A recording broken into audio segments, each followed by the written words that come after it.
ക്രിസ്തുലോ കർത്താവിൻ്റെ അതിപരിശുദ്ധമുള്ള നാമത്തിന് നന്ദി നിറഞ്ഞ ഹൃദയത്തോട് ദൈവത്തെ സ്തുതിക്കുന്നു, മഹത്വപ്പെടുത്തുന്നു. ഞങ്ങളുടെ ചർച്ചിൻ്റെ ഫേസ്ബുക്ക് പേജിലൂടെ വീണ്ടും ഒരു പ്രാവശ്യം കൂടി കർത്താവിൽ അനുഗ്രഹമായിരിക്കുന്ന ദൈവത്തിൻ്റെ അഭിഷിക്തൻ ശേഷാൽ ഞങ്ങളുടെ സെൻട്രൽ നെടുമാവ് ചർച്ചിൻ്റെ പേര് ഉദിക്കുഴ ചർച്ചിൽ ശുശ്രൂഷിക്കുന്ന ദൈവത്തിൻ്റെ അഭിഷിക്തനും ശേഷാൽ ഈ സഭയുടെ മെമ്പറുമായിരിക്കുന്ന ശേഷാൽ ഞങ്ങളുടെ സെൻട്രലിൻ്റെ മുൻകാല പ്രവർത്തനത്തിൽ വൈസ് പ്രസിഡന്റ് സ്ഥാനവും സെക്രട്ടറി സ്ഥാനമൊക്കെയും വഹിച്ചതായിരിക്കുന്ന ദൈവത്തിൻ്റെ അഭിഷിക്തനാണ്.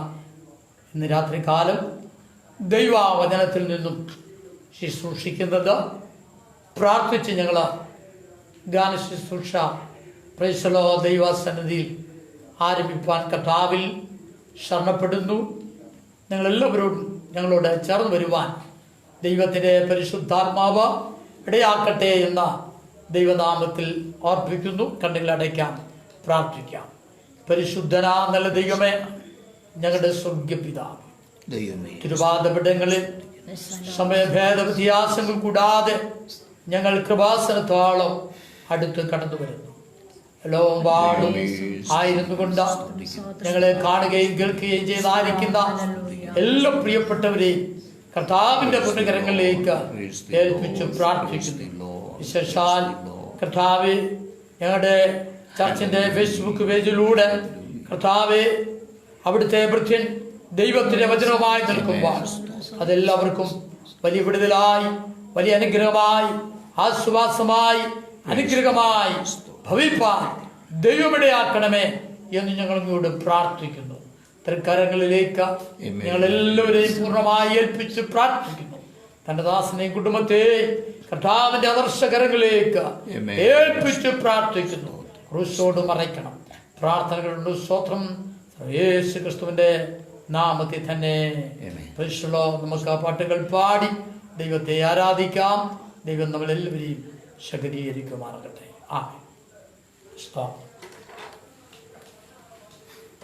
ഇന്നുമേഘെ വന്നിടും എന്റെ പ്രാണനായകൻ, നിന്നെ ഇന്നുമേഘെ വന്നിടും എന്റെ പ്രാണനായകൻ, നിന്നെ കാണാനാശയേറുമേ. സ്വർഗവാസമോർക്കുമ്പോൾ ജീവൻകാരെത്തുമ്പോൾ ആനന്ദം പരമാനന്ദം പ്രഭോ. സ്വർഗവാസമോർക്കുമ്പോൾ ജീവൻകാരെത്തുമ്പോൾ ആനന്ദം പരമാനന്ദം പ്രഭോ. യോഗവീരേറ്റനാൻ പാടിത്തളർന്നിടും തന്റെ നാഗയത്ര സുന്ദരി. യോഗവീരേറ്റനാൻ പാടിത്തളർന്നിടും തന്റെ നാഗയത്ര സുന്ദരി. ഹൃദയകൂടാരങ്ങളിൽ സോളമെന്തിര ശീലകളിൽ എന്നുന്നതാം ശോഭയുള്ളവൻ. ഹൃദയകൂടാരങ്ങളിൽ സോളമെന്തിര ശീലകളിൽ എന്നുന്നതാം ശോഭയുള്ളവൻ. എന്റെ പ്രാണനായകൻ, നിന്നെ കാണാനാശയേറുമേ. സ്വർഗവാസമോർക്കുമ്പോൾ ജീവൻകാരെത്തുമ്പോൾ ആനന്ദം പരമാനന്ദം പ്രഭോ. സ്വർഗവാസമോർക്കുമ്പോൾ ജീവൻകാരെത്തുമ്പോൾ ആനന്ദം പരമാനന്ദം പ്രഭോ. തരുണിലെ പനിഞ്ഞു താഴ്വരയിലെ താമര മുള്ളുകൾക്കിടയിൽ വസിക്കും താന്തയോ. തരുണിലെ പനിഞ്ഞു താഴ്വരയിലെ താമര മുള്ളുകൾക്കിടയിൽ വസിക്കും താന്തയോ. സൈന്യപ്പോൾ സൂര്യചന്ദ്രശോഭകൾ മോഹിനിയാം താന്തയേച്ചതാ. സൂര്യചന്ദ്രശോഭ മോഹിനിയാം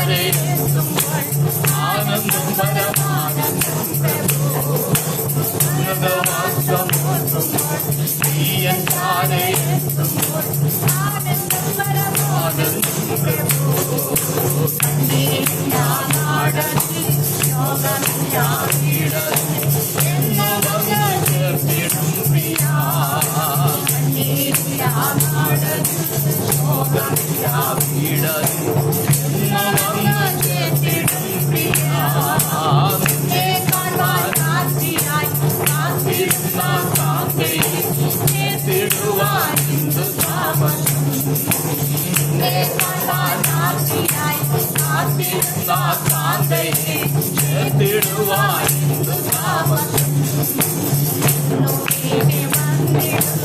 എന്റെ പ്രാണനായക നിന്നെ കാണാൻ ആശയേറുമേ ഉലകവാസമോർക്കുമ്പോൾ നീയൻ ചാരെ എത്തുമ്പോൾ ആനന്ദം പരമാനന്ദം പ്രഭു ഉലകവാസമോർക്കുമ്പോൾ നീയൻ ചാരെ എത്തുമ്പോൾ ആനന്ദം പരമാനന്ദം പ്രഭു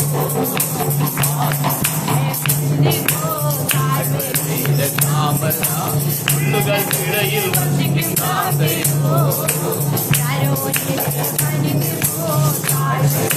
താമര ഉള്ളുകൾക്കിടയിൽ വസിക്കും കാന്തയോ കൊടികളെന്തിയ സൈന്യമോ സൂര്യചന്ദ്രശോഭമോ മോഹിനിയാം കാന്തയെ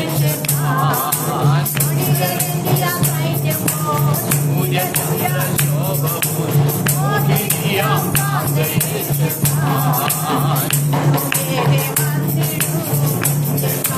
നായക നിന്നെ കാണാൻ ആശയേറുമേ നീയൻ ചാരെ എത്തുമ്പോൾ ആനന്ദം പരമാനന്ദം പ്രഭു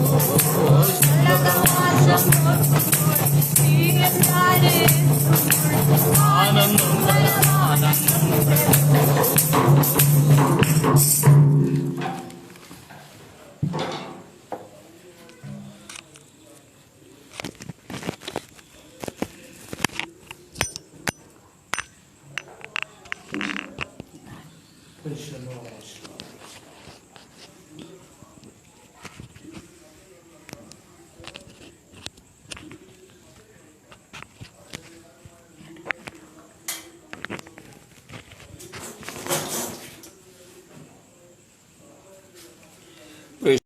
കാദേശ് ആനത്താനം സഭയുടെ ഞാനും ഇവിടെയാണ് കൂടുന്നത്. ഞങ്ങളുടെ പാസ്റ്റർ ഇ കെ ഷേണായി, അതുപോലെ തന്നെ കർത്താവിൻ്റെ ദാസി കുഞ്ഞുങ്ങൾ, ഞങ്ങളെ ഈ പേജിൽ കൂടെ ശ്രദ്ധിക്കുന്ന എല്ലാ പ്രിയപ്പെട്ടവർക്കും വേഗം വരുന്ന യേശു ക്രിസ്തുവിൻ്റെ വിലയേറിയ നാമത്തിൽ സ്നേഹ വന്ദനമുണ്ട്. യേശുവല്ലോ, ദൈവം നമ്മെ അവിടുന്ന് അനുഗ്രഹിക്കട്ടെ. ഈ നാളുകളായി ഫേസ്ബുക്കിൽ കൂടെ ദൈവത്തിൻ്റെ വചനം അതീവ ശക്തിയോടെ ദൈവത്തിൻ്റെ പരിശുദ്ധാത്മാവ് അയച്ചുകൊണ്ടിരിക്കുകയാണ്. അത് ശ്രദ്ധിക്കുന്ന പ്രിയപ്പെട്ടവർക്ക് വലിയ അനുഗ്രഹമാണ്. പ്രൈസലോ, ഇബ്രായ ലേഖനത്തിൽ ഇങ്ങനെ വാക്യമുണ്ടല്ലോ, പ്രൈസലോ, ദൈവത്തിൻ്റെ വചനം ഇരുവായ്ത്തലയുള്ള ഏത് വാളിനേക്കാൾ മൂർച്ചയേറിയതും സന്ധി മജ്ജകളെ വരെ തുളച്ചു ചെല്ലുന്നതാണ്. ഒരു സ്ത്രീ ഇത് പറയുവാൻ കാരണമുണ്ട്. റോമൻ ചക്രവർത്തിമാരുടെ സെക്യൂരിറ്റിയായിട്ട് അത് നിൽക്കുന്നതായ പ്രിയ പട്ടാളക്കാരുടെ കയ്യിലിരിക്കുന്ന വാള്, അത് ഇരുവായ്ത്തലയുള്ള വാളാണ്. അത് കണ്ടുകൊണ്ടാണ് പൗലോസ് ഓർപ്പിക്കുന്നത്, ഇരിക്കുന്നവർ പോലും അറിയാതെ അകത്ത് കയറി തുളച്ചു ചെല്ലുന്നതാണ് അതിന് ശ്രേഷ്ഠമായ ദൈവത്തിൻ്റെ വചനമെന്ന് ഓർപ്പിക്കുവാനിടയായി. അങ്ങനെയെങ്കിൽ ഇന്ന് രാത്രി ഈ വചനം ശ്രവിക്കുമ്പോൾ നിങ്ങളുടെ ജീവിതത്തിലും അറിയാതെ അകത്ത് ദൈവത്തിൻ്റെ പരിശുദ്ധാത്മാവ് പ്രവർത്തിച്ചു കൊണ്ടിരിക്കും. പ്രാർത്ഥനയോടെ നമുക്ക് ദൈവസേനയിലായിരിക്കാം. ഞാൻ ഇന്ന് അല്പസമയം സംസാരിക്കുവാൻ ആഗ്രഹിക്കുന്നത്, കഴിഞ്ഞ ദിവസം ഞാൻ ആ ഭാഗങ്ങളെ ഇങ്ങനെ ചിന്തിക്കുവാനിടയായി തീർന്നു. 91 സങ്കീർത്തനത്തിലെ കർത്താവിൻ്റെ 7 കാവലും, കഴിഞ്ഞ രാത്രി 1-ാമത്തെ കാവലിനെ കുറിച്ച് ഓർപ്പിക്കുവാനിടയായി തീർന്നു. ഇന്ന് ഞാൻ ആ 7 കാവലിനെ കുറിച്ച് ഞാൻ കഴിഞ്ഞ ദിവസം ഓർപ്പിക്കുവാൻ ഇടയായി. ഒന്നാമത്തത് 3-ാം വാക്യത്തിലുണ്ട് വേട്ടക്കാരൻ്റെ കെണി. രണ്ടാമത് നാശകരമായ മഹാമാരി. മൂന്നാമത്തെ രാത്രിയിലെ ഭയം. നാലാമത്തത് പകൽ പറക്കുന്ന അസ്ത്രം. അടുത്തത് അഞ്ചാമത്തെ കാവൽ ചെയ്യുന്ന വിഷയം ഉച്ചയ്ക്ക് നശിപ്പിക്കുന്ന സംഹാരം. ആറാമത്തത് അനർത്ഥം. ഏഴാമത്തത് ബാധ. ഈ വിഷയത്തിൽ ദൈവം നമ്മെ കാവൽ ചെയ്യുമെന്നാണ് നമുക്ക് മനസ്സിലാക്കുവാൻ കഴിയുന്നത്. എനിക്ക് തോന്നുന്നു കർത്താവിൻ്റെ വരവ് ഏറ്റവും ആസന്നമായതുകൊണ്ട് ശത്രുവായ സാത്താൻ അതീവ ശക്തിയോടെ നമ്മുടെ ശ്രദ്ധയെ തിരിക്കുമ്പോൾ ഹല്ലേലൂയ വളരെ ശ്രദ്ധേയമായി തീരേണ്ട വിഷയമാണിത്. ദൈവത്തിന് സ്തോത്രം. ഹല്ലേലൂയ. Price the Lord. അതിൽ ഒന്നാമത്തെ കാവലിനെ കുറിച്ച് കഴിഞ്ഞ ദിവസങ്ങൾ ഓർപ്പിച്ചു. വേട്ടക്കാരൻ്റെ കെണി, അത് ശത്രുവിൻ്റെ പോരാട്ടമാണ്. രണ്ടാമത്തത് നാശകരമായ മഹാമാരി, അത് പകർച്ചവ്യാധിയാണ്. പകർച്ചവ്യാധി, നാശകരമായ മഹാമാരി എന്ന് പറഞ്ഞാൽ പകർച്ചവ്യാധിയാണ് എന്ന് ഞാൻ അതിനെക്കുറിച്ച് അല്പനിമിഷങ്ങൾ ഓർപ്പിക്കുവാൻ ആഗ്രഹിക്കുന്നുണ്ട്. അപ്പോൾ പകർച്ചവ്യാധിയിൽ നിന്ന് ദൈവം തന്നെ ജനത്തെ കാവൽ ചെയ്യും. മൂന്നാമത്തത് രാത്രിയിലെ ഭയമാണ്. എന്താണ് ഈ രാത്രിയിലെ ഭയം? മായ, യക്ഷി, ഗന്ധർവൻ, പിശാചുക്കൾ, ഇവയിൽ നിന്ന് ദൈവം കാവൽ ചെയ്യുന്നതാണ് രാത്രിയിലെ ഭയം എന്ന് പറയുന്നത്. നാലാമത്തത് പകൽ പറക്കുന്ന അസ്ത്രം. അത് മറ്റുള്ളവർ നമുക്ക് വേണ്ടി ചെയ്യുന്ന ക്ഷുദ്രപ്രയോഗവും കൂടോത്രവും ഒക്കെയാണ് ഈ പകൽ പറക്കുന്ന അസ്ത്രം. അതിൽ നിന്ന് ദൈവത്തിന്റെ കാവലുണ്ട്. ഉച്ചയ്ക്ക് നശിപ്പിക്കുന്ന സംഹാരമാണ് അടുത്തത്. സൂര്യതാപമാണ്. ഒടുവിലായിട്ടുള്ളത് 2 ഒന്ന് അനർത്ഥമാണ്. ആപത്ത്, അപകടങ്ങൾ. അതിൽ ദൈവത്തിന്റെ കാവല് നമുക്കുണ്ട്. ഒടുവിലത്തത് ബാധയാണ്. പ്രേതാദികളിൽ നിന്നുണ്ടാകുന്ന ഉപദ്രവമാണ് ബാധ എന്ന് പറയുന്നത്.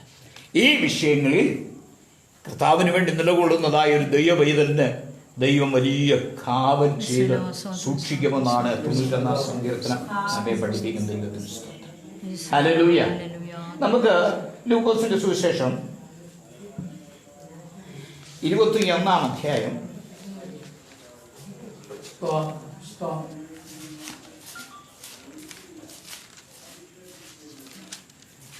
അതിന്റെ 11-ാം വാക്യം.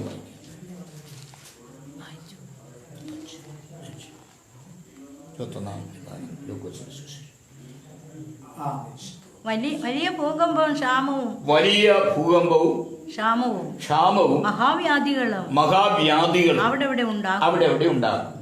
ഭയങ്കര കാഴ്ചകളും ആകാശത്തിൽ മഹാലക്ഷ്യങ്ങളും ഉണ്ടാകും. ഇതെല്ലാറ്റിനും മുമ്പ് യേശുക്രിസ്തുവിന്റെ പരസ്യ ശുശ്രൂഷ കാലയളവില് താന് യെരൂശലേം ദേവാലയത്തിലേക്ക് പോകുവാനിടയായി തീർന്നു. ഈ അവസരത്തിലാണ് യേശുക്രിസ്തു യെരൂശലേം ദേവാലയത്തിന് പണി നടക്കുമ്പോൾ അത് കണ്ടുകൊണ്ട് പറയുന്നു, കല്ലിന്മേൽ കല്ല് ശേഷിക്കാതെ കാലം വരാൻ പോവുകയാണ്. കല്ലിന്മേൽ കല്ല് ശേഷിക്കാതെ ഒരു കാലം വരാൻ പോവുകയാണ്. ഇത് കേട്ട ശിഷ്യന്മാരും മറ്റുള്ളവരും താൻ പിന്നെ ഒലിവുമലയിലേക്ക് പോയപ്പോൾ തങ്ങൾ മാത്രമുള്ളപ്പോൾ ശിഷ്യന്മാരെ 3 ചോദ്യം ചോദിക്കുന്നുണ്ട്. അത് വിശുദ്ധ മത്തായിയുടെ സുവിശേഷം 24-ാം അധ്യായം 3-ാം വാക്യത്തിലുണ്ട്. ഒന്നിതാണ്, ഇത് എപ്പോൾ സംഭവിക്കും? യേശുക്രിസ്തു പറഞ്ഞ ഈ വിഷയം, കല്ലിന്മേൽ യെരൂശലേം ദേവാലയം കല്ലിന്മേൽ കല്ല് ശേഷിക്കാതെ നടക്കുന്ന സംഭവം എപ്പോഴാണ്? 2, നിന്റെ വരവ്. അത് വിശുദ്ധ മത്തായിയുടെ സുവിശേഷം 24-ാം അധ്യായത്തിന് 3-ാം വാക്യത്തിലുണ്ട്. നിന്റെ വരവ് എപ്പോൾ? മൂന്നാമത്തത്, ലോക അവസാനം എപ്പോൾ? ഈ 3 ചോദ്യം അവിടെ ചോദിക്കുന്നു. അതിൻ്റെ എല്ലാം വ്യക്തമായ മറുപടി വിശുദ്ധ മത്തായിയുടെ സുവിശേഷം, ലൂക്കോസിന്റെ സുവിശേഷം, യോഹന്നാന്റെ സുവിശേഷം ഈ 4 സുവിശേഷങ്ങളിൽ വളരെ വ്യക്തമായി ഓർപ്പിക്കുന്നുണ്ട് ദൈവത്തിന്. കല്ലിന്മേൽ കല്ല് ശേഷിക്കാതെ പോയി. ഈ AD 120 റോമൻ ചക്രവർത്തിയായ തീത്തോസ് യെരുശലേമിലേക്ക് വരികയും അതിനെ നിരോധിക്കുകയും, യെരുശലേം ദേവാലയം വെള്ളി പൊന്ന് ആദിയായതുകൊണ്ട് പണിതതുകൊണ്ട് ദൈവത്തിന് സ്തോത്രം, അത് അതിനകത്തത് ഉണ്ടെന്നുള്ള വിചാരത്തോടെ അതവർ കഴിയുന്നത് ശേഖരിക്കുകയും അതിനുശേഷമായിട്ട് ബുൾഡോസർ കൊണ്ടുവന്ന് അതിന്റെ അടി തൊട്ട് ദൈവത്തിന് സ്തോത്രം മറിച്ച് അതിനെ തകർത്ത് കളയുവാനിടയായിത്തു. ദൈവത്തിന് സ്തോത്രം ചെയ്തു. അങ്ങനെ ആ സംഭവം നടന്നു കഴിഞ്ഞു. ഇനി അത് പണിയുന്ന ഒരു ദിവസമുണ്ട്. പണിയുന്ന അന്ന് അതിന്റെ കല്ലിടുമ്പോൾ കർത്താവ് വരുമെന്നാണ് വേദശാസ്ത്രികളുടെ ഒരു അഭിപ്രായം. എന്നാൽ അതിന്റെ കല്ലുകളൊക്കെ പൂർത്തിയായിട്ട് ഉണ്ട് എന്നും രഹസ്യമായ വിവരങ്ങളും പരസ്യമായ വിവരങ്ങളും ഉണ്ട് എന്ന് പറഞ്ഞാൽ ആ യെരുശലേം ദേവാലയം ഇനിയൊന്ന് പണിയും. ഇപ്പൊ അതെല്ലാം മറ്റുള്ളവരുടെ കയ്യിലാണ് ആ പ്ലേസ് പോലും ഇരിക്കുന്നത്. ദൈവത്തിന് സ്തോത്രം. അധികം താമസിക്കാതെ അതിന്റെ പണി നടക്കും. എനിക്ക് ന്യൂസ് ലഭിക്കുവാനിടയായി തോന്നുന്നു. അവിടെ പണിയുന്ന കല്ലുകളെല്ലാം ഭംഗിയായിട്ട് എടുത്ത് ശേഖരിച്ചു വെച്ചിട്ടുണ്ട്. അതിന്റെ അടിസ്ഥാനം ഇടുമ്പോൾ യേശു ക്രിസ്തു വന്നിരിക്കുമെന്നാണ് വേദശാസ്ത്രത്തിൽ പറയുന്നത്. അത് നമ്മുടെ പ്രത്യാശയാണ്. ദൈവത്തിന് സ്തോത്രം ചെയ്തു. രണ്ടാമത്തെ, നീ എപ്പോൾ വരും? കർത്താവിന്റെ വരവിനെ കുറിച്ച് 2 ആമുഖങ്ങളുണ്ട്. ഒന്ന് അവന്റെ പരസ്യ വരവുണ്ട്, 2 അവന്റെ രഹസ്യ വരവുണ്ട്. ദൈവത്തിന്റെ അകത്ത് നമ്മളെ ചേർക്കുവാനായിട്ട് രഹസ്യവരവാണ്, സഭയായിട്ട് വരുന്നതാണ് പരസ്യ വരവെന്ന് പറയുന്നത്. എന്നാൽ യേശു ക്രിസ്തുവിന്റെ വരവിനെ കുറിച്ച് വളരെ വ്യക്തമായി ഓർപ്പിച്ച വേദഭാഗമാണ് ലൂക്കോസിന്റെ സുവിശേഷം 24-ാം അധ്യായം 11-ാം വാക്യത്തിൽ ഇങ്ങനെ പറയുകയാണ്, ഞാൻ വരാൻ പോവുകയാണ്. ആ കാലയളവിൽ നടക്കുന്ന സംഭവമാണ് വായിച്ചത്. എന്താണ് വായിച്ചത്? വലിയ ഭൂകമ്പം ഉണ്ടാവും, ക്ഷാമവും മഹാവ്യാധികളും ഉണ്ടാകും. നോക്കിക്കേ, ഈ മഹാമാരി എന്ന് പറയുന്നത് മഹാവ്യാധിയാണ്. ഇത് നമ്മളെ പഠിപ്പിക്കുന്ന സത്യം. നമ്മുടെ മശീഹയുടെ വരവ് ഏറ്റവും അടുത്തു എന്നാണ്. അങ്ങനെയെങ്കിൽ ദൈവത്തിന്റെ സ്തോത്ര മെസ്സേജ് കേൾക്കുമ്പോൾ ഓർക്കണം, യേശുക്രിസ്തുവിന്റെ വരവിന് വേണ്ടി ഒരുങ്ങിയിട്ടുണ്ടോ? ഇല്ലെങ്കിൽ യേശുക്രിസ്തുവിന്റെ വരവിന് വേണ്ടി ഒരുങ്ങിക്കോണം. Praise the lord, hallelujah. ഇവിടെ വായിക്കുന്ന ദൈവത്തിന്റെ മഹത്വം മഹാമാരി എന്നാണ്. Praise the lord. ഈ മഹാമാരി ദൈവത്തിന് സ്തോത്രം. ഇപ്പൊ നമുക്കറിയാം, വാസ്തവമായിട്ടത് COVID-19 എന്ന് നമ്മളിവിടെ ഇന്ത്യയിൽ അതിനെ കുറിച്ച് അങ്ങനെ പറയുമ്പോൾ മറ്റു രാജ്യങ്ങളൊക്കെയും ദൈവത്തിന് സ്തോത്രം, അതിന് കൊറോണ എന്ന് പറയുന്നുണ്ട്. ദൈവത്തിന് സ്തോത്രം ചെയ്യുന്നു. ഹല്ലേലൂയ. ഇത് വലിയ പകർച്ചവ്യാധിയാണ്. ദൈവത്തിന് സ്തോത്രം. ഇത് ആഗോള വ്യാപകമായി ദൈവത്തിന് മഹത്വം ഒരു വലിയ വ്യാപനമാണ്. എന്നാൽ ഇതൊരു നവ പ്രതിഭാസമല്ല. കാരണം ഇതിനു മുമ്പും ഇത് മുഖാന്തരം ഉണ്ടായതിലും ജനങ്ങൾ ദൈവത്തിന് മഹത്വം മരിച്ചു പോയതായിട്ട് നമുക്ക് ഈ ലോകത്ത് മാറ്റപ്പെട്ടതായിട്ട് നമുക്ക് കാണുവാൻ കഴിയുന്നുണ്ട്. ദൈവത്തിന് സ്തോത്രം. ഹല്ലേലൂയ. കോളറ വന്നു, ധാരാളം പേര് ലോകത്തിന് മാറ്റപ്പെട്ടു. അതുപോലെ തന്നെ ക്ഷയരോഗം വന്നു, സ്പാനിഷ് ഫ്ലൂ വന്നു, മസൂരി വന്നു, H1 വന്നു, N1 വന്നു, എംബോള വന്നു, അതുപോലെ തന്നെ സാർസ്, നിപ്പ പനി, പക്ഷിപ്പനി, HV, എയ്ഡ്സ്, ഇങ്ങനെ എല്ലാം വന്ന് മനുഷ്യന് ഈ രോഗങ്ങളൊക്കെ വന്ന് ഈ ലോകത്തുനിന്ന് മാറ്റപ്പെടുവാനിടയായിട്ടുണ്ട്. 1-ാം ലോകമഹായുദ്ധം 1914 മുതൽ ദൈവത്തിന്റെ മഹത്വം 18 വരെ നടന്നപ്പോൾ 20 മില്യൺ ജനം ഈ ലോകത്തിന് മാറ്റപ്പെടുവാനിടയായിട്ടുണ്ട്. എന്നാൽ രണ്ടാമത്തെ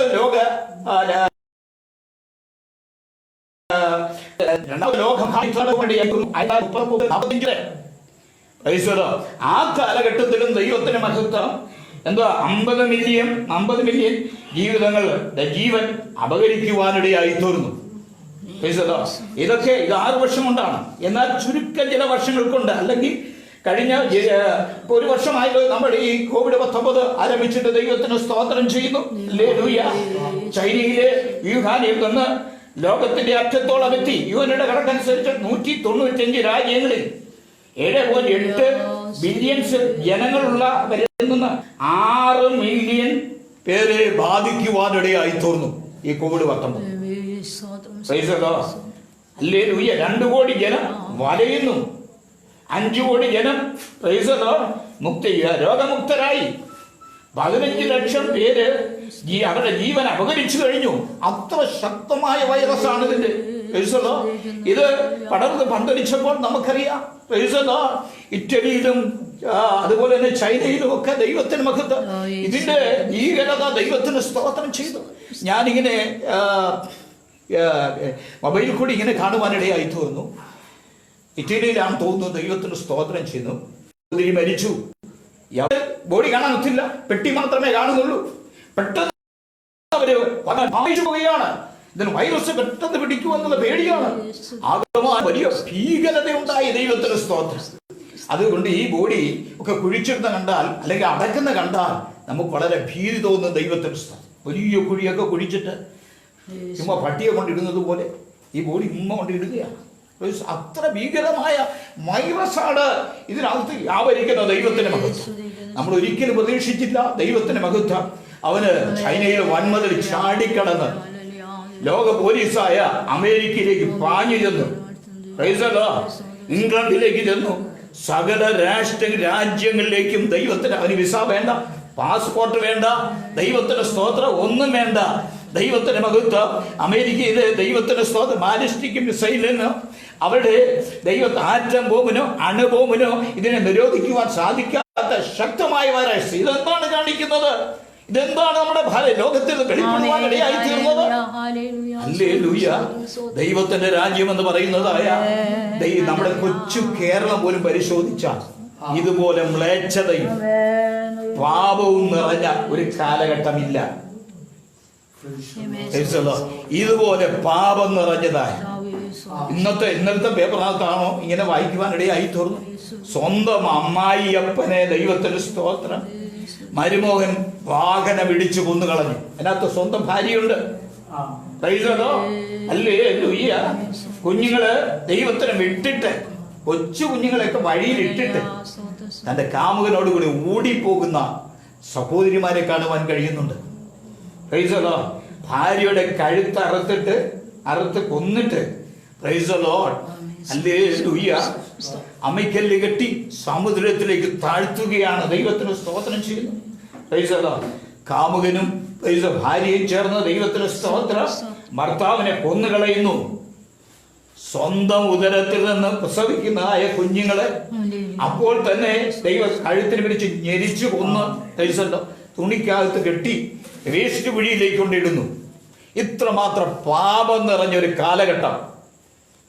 ഹല്ലേലൂയ. Price the Lord. വേറെ ഒരു നാടിലും ഉണ്ടാകാത്തതാണ് ദൈവത്തിന്റെ മഹത്വം. Price the lord. ഹല്ലേലൂയ. വിശുദ്ധ ബൈബിളിൽ നമ്മൾ ആഗമനം പഠിക്കുമ്പോൾ ലോകത്തിൽ പാപം നിറയുമ്പോൾ കർത്താവ് വരുകൊണ്ടാണ് ദൈവത്തിന്റെ സ്തോത്രം. ഹല്ലേലൂയ. നമ്മൾ കേരളത്തിൽ നിന്നല്ല, ഇന്ത്യയുടെ വിവിധ സ്റ്റേറ്റുകളൊക്കെ പരിശോധിക്കും ഇതുപോലത്തെ ഒരു പീഡനം പട്ടാപ്പകല് പോലും. അമേരിക്ക, മറ്റു രാജ്യങ്ങളിലൊക്കെ ഇത്ര മ്ലേച്ഛമായ രീതിയിലുള്ളതായ ദൈവത്തിന്റെ മകത്ത് പാപത്തിന്റെ ശക്തി വർദ്ധിക്കുന്നതായിട്ട് നമുക്ക് കാണുവാൻ കഴിയുന്നു. ഇഷ്ടമുള്ളത് സെലക്ട് ചെയ്യുവാൻ ഭാര്യയോ കുഞ്ഞുങ്ങളോ ഉണ്ടെങ്കിൽ അതൊരു വിഷയമല്ല. ദൈവത്തിന്റെ മകത്ത് ദൈവം പറയുന്നത് ഞാൻ നിന്നെ ശിക്ഷിക്കാതെ വിടുകയില്ല.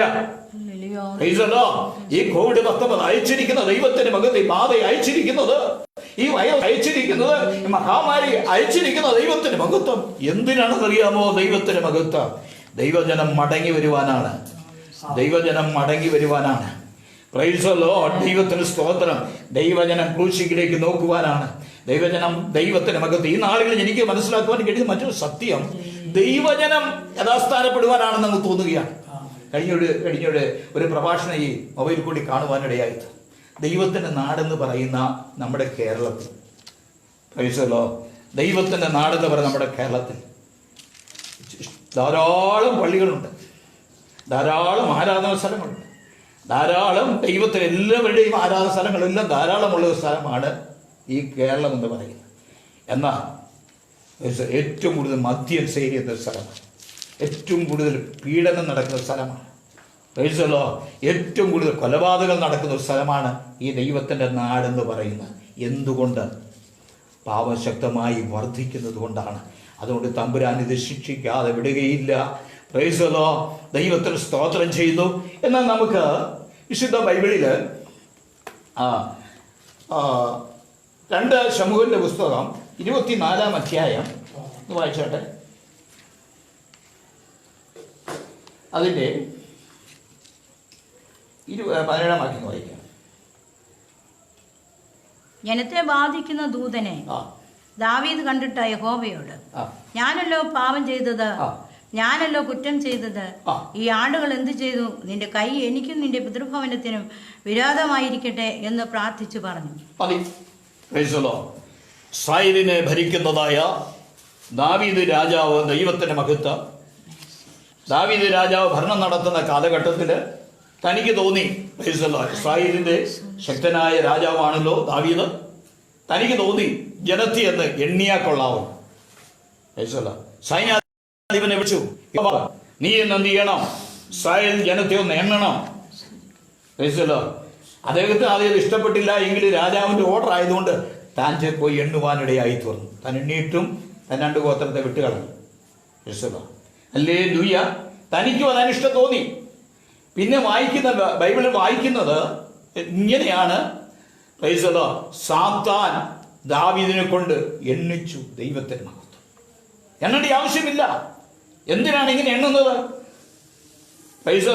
ഒരുപക്ഷെ യുദ്ധമോ മറ്റു കാരണങ്ങളോ വരികയാണെങ്കിൽ എന്താ നമ്മുടെ സൈനിക ശക്തി എന്ന് അറിയുവാനാണ്. എന്നാൽ ഇതൊന്നുമില്ലാതെ സ്വർഗത്തിലെ ദൈവം തന്നെ ഇസ്രായേലിനെ നയിച്ചത് കൊണ്ട് ദൈവത്തിന്റെ മഹത്വം. ഇനി ഇവിടെ ദൈവത്തിന്റെ മഹത്വം ശ്രദ്ധ എങ്ങനെയാണ് എന്ന് ദൈവത്തിന്റെ മഹത്വം ദൈവത്തിന് മനസ്സിലായി. ദൈവത്തിന് സ്തോത്രം ചെയ്തു. അതുകൊണ്ട് സാത്താന് ദൈവത്തിന് സ്തോത്രം ദാവീദിന്റെ ഹൃദയത്തിന് ഈ പ്രേരണ കൊടുത്തു. മുമ്പ് ഒന്ന് കൊടുത്തിട്ടുണ്ട്. യുദ്ധം നടക്കുമ്പോൾ ദാവീദിനോട് പറഞ്ഞു, നീ മൂടിക്കരുതെന്നോളാൻ പറഞ്ഞു. അവിടെ ഒരു നോട്ടം നോക്കി ദൈവത്തിന്റെ മഹത്വം. ഹല്ലേലൂയ. പാപത്തിലേക്ക് വീഴുവാൻ ഇടയായി തീർന്നു ദാവീദ്. ഇത് അറിയാം. ദൈവത്തിന് സ്തോത്രം ചെയ്യും. ഇവിടെയും അത് തന്നെ സംഭവിച്ചു. ഹല്ലേലൂയ. അത് ദൈവത്തിന് പ്രസാദം തോന്നിയില്ല. അതുകൊണ്ട് ദാവീദിന്റെ അടുക്കലേക്ക് തന്റെ പ്രവാചകനെ ഗാദിനെ അയക്കുവാൻ ഇടയായി തീർന്നു. അവനോട് പറഞ്ഞു, ഞാൻ 3 ഓപ്ഷൻ തരാം, നീ ഏതെങ്കിലും അത് തെരഞ്ഞെടുത്തോണം. അവിടെ അത് വായിക്കുന്നുണ്ട്. ദൈവത്തിന് സ്തോത്രം ചെയ്തു. അതിന്റെ 13 വരെ വേദഭാഗം വായിച്ചു. 24 ഗാദ് ദാവീദിന്റെ അടുക്കൽ ചെന്ന് അവനോട് അറിയിച്ചു, നിന്റെ ദേശത്ത് 7 സംവത്സരത്തെ ക്ഷാമം ഉണ്ടാകുകയോ, അല്ലെങ്കിൽ 3 മാസം നിന്റെ ശത്രുക്കൾ നിന്നെ പിന്തുടരുകയും നീ അവരുടെ മുമ്പിൽ നിന്ന് ഓടിപ്പോകുകയും ചെയ്യുകയോ, അല്ലെങ്കിൽ നിന്റെ ദേശത്ത് 3 ദിവസത്തെ മഹാമാരി ഉണ്ടാകുകയോ. 3 ദിവസത്തെ മഹാമാരി ഉണ്ട്. ഏത് വേണം നീ തിരഞ്ഞെടുത്തോ. പക്ഷേ നിമിഷ നേരം കൊണ്ട് ഹല്ലേലൂയ മഹാമാരി ഉണ്ടാകുവാനിടയായി തീർന്നു. 7000 പേരാണ് മുതൽ ദൈവത്തിന് മഹത്വം. ആ പലസ്തീൻ നാട് മുഴുവൻ ഇസ്രായേൽ മക്കള് 7000 പേര് 3 ദിവസം കണ്ട് ദൈവം അവരെ ബാധിച്ചു. ദൈവത്തിന് സ്തോത്രം. ഹല്ലേലൂയ. മരിച്ചു വീഴുവാനിടയായി തീർന്നു. ദൈവം ഈ മഹാമാരി ഇസ്രായേൽ ദേശത്ത് വ്യാപിച്ച് അനേകർ മരിച്ച് 7000 പേര് മരിച്ചു വീഴുമ്പോൾ ദൈവം 70,000 പേര് മരിച്ചു വീണു. ദൈവത്തിന് സ്തോത്രം. ഇപ്പോഴാണ് ദാവീദിന്റെ കണ്ണ് തുറന്നത്. അതാണ് വായിച്ചത്. എന്നിട്ട് വായിച്ച് 24:21-17. ദാവീദിന്റെ അടുക്കൽ ചെന്ന് അവനോട് അറിയിച്ചു, നിന്റെ ദേശത്ത് 7 സംവത്സരത്തെ ക്ഷാമം ഉണ്ടാകുകയോ, അല്ലെങ്കിൽ 3 മാസം നിന്റെ ശത്രുക്കൾ നിന്നെ പിന്തുടരുകയോ. 17 ജനത്തെ ബാധിക്കുന്ന ദൂതനെ ദാവീദ് കണ്ടിട്ട് യഹോവയോട്, ഞാനല്ലോ പാപം ചെയ്തത്, ഞാനല്ലോ കുറ്റം ചെയ്തത്. ഈ ആടുകൾ എന്ത് ചെയ്തു? ഈ മഹാമാരി അയച്ചപ്പോൾ ഇതിന്റെ കാരണക്കാരൻ ആരാണെന്ന് ദാവീദിന് മനസ്സിലായി. ഇത് ഞാനാണ്. അതുകൊണ്ട് ജനത്തെ എന്തിനാണ് കൊല്ലുന്നത്? ഞാൻ ഓർപ്പിക്കട്ടെ, ലോകം മുഴുവൻ വ്യാപിക്കുമ്പോൾ ഈ നാളുകൾ ദൈവസന്നിധിയിലേക്ക് കടന്നു വന്ന് മനം തിരിഞ്ഞേ ഒക്കുകയുള്ളൂ. എന്നെ കേൾക്കുന്ന ശ്രദ്ധിക്കുന്ന പ്രിയപ്പെട്ടവരെ, ദൈവത്തിന് മഹത്വം. ഈ മഹാമാരി അയച്ചിരിക്കുന്നത് ദൈവം നമ്മളെ പരിശോധിക്കുവാനാണ്, നമ്മളെ യഥാസ്ഥാനപ്പെടുത്തുവാനാണ്. ഹല്ലേലൂയ. നമ്മൾ ദൈവസന്നിധിയിലേക്ക് മടങ്ങി വരുവാനാണ്. ഈ നാളുകൾ ദൈവജനവും എന്ത് ചെയ്തു? ഭക്ഷണത്തിലേക്ക് നീങ്ങുന്നതായിട്ടാണെന്ന് എനിക്ക് തോന്നുന്നത്. ദൈവത്തിന് മഹത്വം. പാപത്തിലേക്ക് മാറ്റപ്പെടുകയാണ്, ദൈവത്തോടുള്ള ബന്ധത്തിൽ മാറുകയാണ്. കഴിഞ്ഞ ദിവസം ഈ സുമിക്കൂടിയുള്ളതായ ആരാധനയെ കുറിച്ച് കേട്ടപ്പോൾ വളരെ പ്രയാസം തോന്നുന്ന ചില വാർത്തകളൊക്കെ ഉണ്ടായി. ചോദിച്ചല്ലോ എന്ന് പറഞ്ഞാൽ ആരാധനയ്ക്ക് പോകാൻ അവിടെ നൈറ്റിയൊക്കെ ഇട്ടുകൊണ്ട് ചുമ്മാ തുണിയും പൊതിഞ്ഞുകൊണ്ടൊക്കെ പോയിരിക്കുക. യാതൊരു ദൈവത്തോടില്ല, യാതൊരു റെസ്പെക്ട് കാണിക്കാതെ എവിടെയായിരുന്നാലും ആരെയാണോ ആരാധിക്കുന്നത്, ആരാണ് ആരാധിക്കുന്നത് അറിഞ്ഞിരിക്കണം. ഞാൻ പറഞ്ഞത് മടങ്ങി വരുവാനുള്ള സമയമാണ്. ഹല്ലേലൂയ. മടങ്ങി വരുവാനുള്ള സമയമാണ്. ദൈവത്തിന് തീർച്ചയായിട്ടും ലോകത്തിലുള്ളതായ ദൈവജനം എല്ലാവരും ഒരുമിച്ച് ഈ വിഷയത്തിൽ ഏറ്റുപറഞ്ഞ് അവരവരുടെ ദാവീദിനെ പോലെ അവരവരുടെ പാപാവസ്ഥകൾ മനസ്സിലാക്കി, അവരവരുടെ ജീവിതത്തിന്റെ പോരായ്മകൾ മനസ്സിലാക്കി, വീഴ്ചകൾ മനസ്സിലാക്കി യഥാസ്ഥാനപ്പെടുന്നുവെങ്കിൽ ദൈവത്തിന്റെ മഹത്വം ദൂതന്റെ കരം പിൻവലിച്ചതുപോലെ ഈ മഹാമാരിയെ ദൈവം എന്ത് ബ്രേക്ക് ചെയ്യും. യഹോശാഫാത്തിന്റെ കാലത്ത് 2 ദിനവൃത്താന്ത പുസ്തകം 8:20 ഒരു വാക്യം, മോവാബിയര്, അമോനിയര്, മെയ്യൂന്യര് യഹോശാഫാത്തിന് നേരെ യുദ്ധത്തിനായി കടന്നു വന്നു. താൻ ഭയപ്പെട്ട് വേഗം ഒരു ഉപവാസം പ്രസിദ്ധം ചെയ്തു. താൻ ആലയത്തിലേക്ക് ചെന്ന് കരഞ്ഞ് ദൈവത്തോട് പ്രാർത്ഥിക്കുകയാണ്. മഹാമാരി, വാള്, ക്ഷാമം ഇവയൊക്കെ കടന്നു വരുമ്പോൾ ഞങ്ങൾ നിന്റെ ആലയത്തിലേക്ക് കടന്നു വരികയും ഞങ്ങൾ പ്രാർത്ഥിക്കുകയും ചെയ്യുമ്പോൾ നീ അത് മാറ്റി തന്നല്ലോ. പ്രാർത്ഥനയിൽ സാധ്യമായതൊന്നുമില്ല. അന്നത്തെ ഏറ്റവും വലിയ രാജാവാണ് യഹോശാഫാത്ത്. അദ്ദേഹം പറയുകയാണ്, ആലയത്തിലേക്ക് ചെന്ന് ഇതിന് മുമ്പ് ഈ മഹാമാരിയൊക്കെ വന്നു, വാള് വന്നു, ക്ഷാമം വന്നു, ഞങ്ങൾ നിന്റെ സന്നിധിയിലേക്ക് കടന്നു വന്ന് അനുഗമിച്ച് പ്രാർത്ഥിച്ചപ്പോൾ ഇത് മാറ്റി തന്നു. ഈ മഹാമാരി ലോകത്ത് വ്യാപിക്കുമ്പോൾ ദൈവജനമേ, എന്നെ ശ്രദ്ധിക്കുന്ന പ്രിയപ്പെട്ടവരെ, ദൈവത്തിന്റെ മഹത്വം ഞാനും നിങ്ങളും വ്യക്തമായി യഥാസ്ഥാനപ്പെടുവാനാണ്, മടങ്ങി വരുവാനാണ് ഈ വലിയ മഹാമാരി അയച്ച്.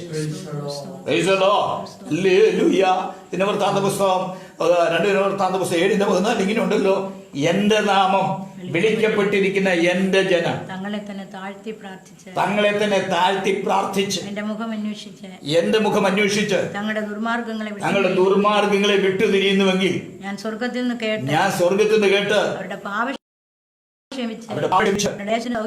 ദേശത്തിന് സൗഖ്യം. ഇത് വിട്ടുമാറണമെങ്കിൽ എന്ത് ചെയ്യണം? ലോകത്തിന് മാറിപ്പോകണമെങ്കിൽ ദൈവത്തിന്റെ മുഖത്ത് ലോകത്തിലെ സകല മാനവരാശികളും യേശുവിന്റെ മുഖത്തേക്ക് നോക്കണം, ദൈവമുഖത്തേക്ക് നോക്കണം. ദൈവജനം എന്ന ആളുകൾ യഥാസ്ഥാനപ്പെടുവാനുണ്ട്. സ്വഭാവത്തിനില്ലാതെ മാറ്റം വന്നുപോയി, പഴയ സ്വഭാവമല്ല. ക്ഷിപ്രകോപികളും തന്റെ അടികളും ദൈവത്തിന് മഹത്വം. നമുക്കറിയാം, വിഷയത്തിലേക്ക് ഇടപെടണം. ദൈവജനത്തിന്റെ സ്വഭാവങ്ങളൊക്കെ വെളിപ്പെടണമെങ്കിൽ പണ്ടാരോ പറഞ്ഞതുപോലെ പാമ്പ് ഏതാണെന്ന് അറിയണമെങ്കിൽ ദൈവത്തിന് സ്തോത്രം, മണലുവാരിട്ടാ മതി എന്ന് പറഞ്ഞതുപോലെ ദൈവത്തിന് സ്തോത്രം. ശ്വാസ സമൂഹത്തിന്റെ സ്വഭാവങ്ങളൊക്കെ മാറിയിരിക്കുകയാണ്. ഹല്ലേലൂയ. നാട്യക്കാരും ഗോപികളും ഒക്കെ ദൈവത്തിന് മഹത്വമായി മാറിയിരിക്കുകയാണ്. ദൈവത്തോടുള്ള ഭക്തിയിൽ നിന്ന് സ്നേഹത്തിൽ നിന്ന് മാറിയിരിക്കുകയാണ്. ഈ നാളുകൾ ദൈവജനം എന്ത് ചെയ്യണം? ഏറ്റുപറഞ്ഞ് മടങ്ങി വരണം. പക്ഷെ അവരുടെ പുസ്തകത്തിൽ ഇങ്ങനെ വാക്കിയുണ്ട് ദൈവത്തെ, അതിങ്ങനെയാണ്. ഹല്ലേലൂയ. നിങ്ങൾ അനുദപിച്ച് ഏറ്റുപറഞ്ഞ് മടങ്ങി വരുന്നവരെയും ഞാൻ ഇവിടെ ഇരിക്കുമെന്നാ പറഞ്ഞു. അതുകൊണ്ട് ദൈവത്തിന് മഹത്വം. ഈ മഹാമാരിയുടെ മുൻപിൽ ദൈവത്തിന് സ്തോത്രം ചെയ്തു. ഒരേ ഒരു ഓപ്ഷനേ ഉള്ളൂ, ദൈവത്തിന് സ്തോത്രം. ഈ നാളുകളിൽ മടങ്ങി വന്നാൽ തീർച്ചയായിട്ടും ദൈവത്തിന് സ്തോത്രം. ഇതിന്മേൽ ദൈവം അത്ഭുതം പ്രവർത്തിക്കുവാനിടയായി. ഹല്ലേലൂയ. ദൈവം ഇസ്രായേലിന് പ്രമാണം കൊടുക്കുമ്പോൾ ആവർത്തന പുസ്തകം 28-ാം അധ്യായത്തിന്റെ 21-ാം വാക്യത്തിലാണ് ഇങ്ങനെ രേഖപ്പെടുത്തുന്നുണ്ട്.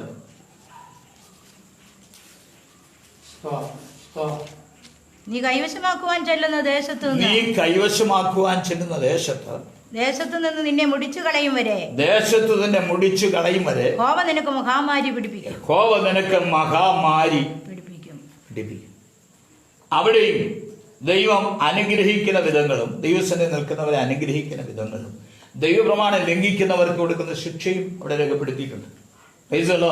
അതിൽ നിന്ന് മനസ്സിലാക്കുവാൻ കഴിയുന്നത് ദൈവപ്രമാണങ്ങളെ ലംഘിക്കുന്നവർക്ക് കൊടുക്കുന്ന ശിക്ഷയാണ് മഹാമാരി. അതുകൊണ്ട് തീർച്ചയായിട്ടും ഞാൻ ഇന്ന് രാത്രി ഞാൻ ഓർപ്പിക്കട്ടെ, നമുക്ക് മടങ്ങി വരാം. രാവിലെ പോലെ ഏറ്റു പറഞ്ഞ് ഏൽപ്പിച്ചു കൊടുക്കാം. തീർച്ചയായും തന്നെ മാത്രമല്ല, യേശുക്രിസ്തുവിന്റെ വരവ് പ്രിയപ്പെട്ടവർക്കും ദൈവത്തിന് മഹത്വം. രക്ഷകനായ കർത്താവിനെ കണ്ടുമുട്ടി, കർത്താവ് ഇതൊന്ന് മാറ്റി തരണമേ, ഞങ്ങൾക്ക് ഇതിൽ കൂടി കർത്താവിനെ കാണുവാൻ കഴിയുന്നുണ്ട്. ഞങ്ങൾക്ക് വേണ്ടിയാണല്ലോ കർത്താവ് കാൽവരിയിൽ മരിച്ചത്. ദൈവത്തിന് മഹത്വം. അതുകൊണ്ട് എന്റെ ഹൃദയം ഞാൻ നിനക്കായി തരുന്നു, ഞാൻ നിനക്ക് വേണ്ടി ജീവിക്കും എന്നുള്ള തീരുമാനത്തോടെ ദൈവത്തിന് മഹത്വം ഒരു സമർപ്പണ അവസ്ഥ ജീവിതത്തിൽ കൊടുത്താൽ അവരും അനുഗ്രഹിക്കപ്പെട്ടവരായി. ഞാൻ നിർത്തട്ടെ. ദൈവത്തിന് മഹത്വം. ഇതിൽ നിന്ന് ദൈവം ഇതിന് കാവലുണ്ട്. വിശ്വസ്തയുടെ നിന്നു ദൈവം കാവൽ ചെയ്ത് സൂക്ഷിക്കും. ഇതിന്റെ ഭീകരതയൊക്കെ ഓർക്കുമ്പോൾ വളരെ ഭാരമുണ്ട്. ദൈവത്തിന് സ്തോത്രം ചെയ്യും. ഹല്ലേലൂയ. ഈ കാലഘട്ടമൊക്കെ ദൈവത്തിന് സ്തോത്രം. എനിക്ക് ഇതിൻ്റെ വലിയ എൻ്റെ നല്ല സമയങ്ങളിൽ എന്ന് പറഞ്ഞാൽ മാർച്ച്, ഏപ്രിൽ, മെയ് ഒക്കെ ആയപ്പോൾ ഈ കോവിഡ് ബാധിച്ച പല പ്രിയപ്പെട്ടവർ എന്നെ വിദേശ രാജ്യങ്ങളിൽ വിളിക്കുവാനിടയായി തീർന്ന സന്ദർഭം ഞാൻ ഓർക്കും. തൻ്റെ ഒരു സഹോദരിയുണ്ട്. തൻ്റെ ഭർത്താവും കുഞ്ഞുങ്ങളൊക്കെ നാട്ടിലാണ്. തങ്ങൾ 5-6 പേര് ജോലിക്കായിട്ട് അവിടെയുണ്ട്. അടുത്തുള്ളവർക്കൊക്കെ ഈ കോവിഡ് വന്നു കഴിഞ്ഞു. അതറിയാൻ പാടില്ലായിരുന്നു. എന്നോട് വിളിച്ചവൻ പറഞ്ഞു, ഈ ലക്ഷണങ്ങളൊക്കെ അവർക്കുണ്ടായി, അവർക്കൊക്കെ ഞങ്ങൾ അവരുടെ കൂടിയായി. എനിക്കും അതിൻ്റെതായ ലക്ഷണങ്ങളൊക്കെ വന്നിട്ടുണ്ട്. എന്നെ വിളിച്ചു പറഞ്ഞു, പാസ്റ്ററെ പ്രാർത്ഥിക്കണം. ഞാനിപ്പോഴും ഓർക്കുന്നു, ഞങ്ങൾ ഈ വീട്ടിലിരുന്നു കൊണ്ട് മൊബൈലിൽ കൂടെ ഒരു 5-8 മിനിറ്റ് എടുത്ത് പ്രാർത്ഥിച്ച് ജാഗരിച്ച് ആത്മാവിൽ നിറഞ്ഞ ദൈവത്തിന് സ്തോത്രം പ്രാർത്ഥിച്ച് ജയമെടുത്തു കഴിഞ്ഞപ്പോൾ പിറ്റേ ദിവസം എന്നെ വിളിച്ചു പറഞ്ഞു, എനിക്ക് സമാധാനമായി. Price the Lord. ആ ലക്ഷണങ്ങളൊക്കെ എൻ്റെ ശരീരത്തിൽ നിന്ന് വിട്ടുപോയെന്ന് പറയുവാനിടയായി. ഞാൻ അവർക്ക് ദൈവത്തിന് സ്തോത്രം വിശുദ്ധ ബൈബിളിലെ 27-ാം സങ്കീർത്തനത്തിന്റെ 1-2 വാക്യങ്ങളൊക്കെ പറഞ്ഞു കൊടുത്തു. ഇങ്ങനെ ദാവീദ് പാടുന്നു, യഹോവ എന്റെ വെളിച്ചവും എന്റെ രക്ഷയുമാകുന്നു, ഞാൻ ആരെ പേടിക്കും, ആരെ ഭയപ്പെടും? യഹോവ എന്റെ ജീവന്റെ വെളിച്ചം, ഞാൻ ആരെ പേടിക്കും? എനിക്ക് പേടിക്കേണ്ട ആവശ്യമില്ല. യഹോവയാണ് എന്റെ വെളിച്ചവും എന്റെ രക്ഷയും. ഹല്ലേലൂയ. 34-ാം സങ്കീർത്തനം 5-ാം വാക്യത്തിൽ വായിക്കുമ്പോൾ അവൻ നിന്നെ സകല ഭയത്തിൽ നിന്ന് വിടിവിക്കും. ഇതിന്റെ ആദ്യത്തെ കാലഘട്ടം എത്രയോ പേര് ആത്മഹത്യ ചെയ്തു, പേടിച്ചുപോയി. അതിന്റെ ഭീകരത എത്രയോ പേര് ആത്മഹത്യ ചെയ്തു. ഭീതിയോടെ എത്ര കുടുംബങ്ങളായി. ഭ്രാന്തി പിടിച്ച പോലെയായിരുന്നു ദൈവത്തിന്റെ മഹത്വം.